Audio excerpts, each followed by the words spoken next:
The Fear of God by George MacDonald. And when I saw him, I fell at his knees as one dead. And he laid his right hand upon me, saying, Fear not, I am the first and the last and the living one. Revelation chapter 1, verses 17 and 18.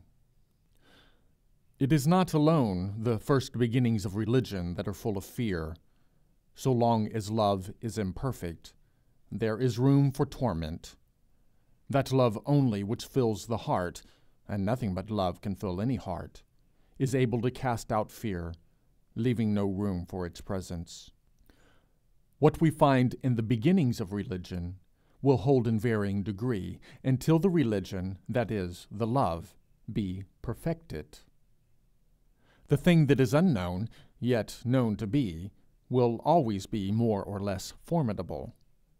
When it is known as immeasurably greater than we, and as having claims and making demands upon us, the more vaguely these are apprehended, the more room is there for anxiety. And when the conscience is not clear, this anxiety may well mount to terror. According to the nature of the mind which occupies itself with the idea of the supreme, whether regarded as maker or ruler, will be the kind and degree of the terror. To this terror need belong no exalted ideas of God. Those fear him most who most imagine him like their own evil selves, only beyond them in power, easily able to work his arbitrary will with them.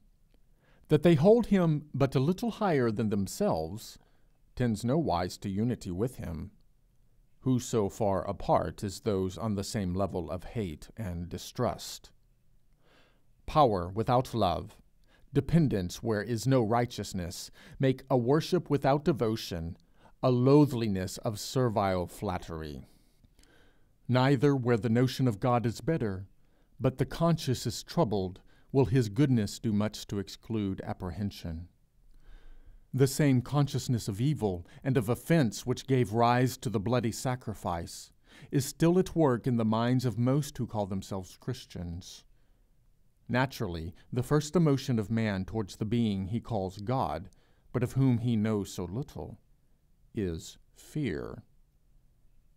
Where it is possible that fear should exist, it is well it should exist, cause continual uneasiness, and be cast out by nothing less than love. In him who does not know God, and must be anything but satisfied with himself, fear towards God is as reasonable as it is natural, and serves powerfully towards the development of his true humanity. Neither the savage nor the self-sufficient sage is rightly human. It matters nothing whether we regard the one or the other as degenerate or as undeveloped. Neither, I say, is human. The humanity is there, but has to be born in each. And for this birth, everything natural must do its part. Fear is natural, and has a part to perform nothing but itself could perform in the birth of the true humanity. Until love, which is the truth towards God, is able to cast out fear, it is well that fear should hold. It is a bond, however poor, between that which is and that which creates, a bond that must be broken, but a bond that can be broken only by the tightening of an infinitely closer bond.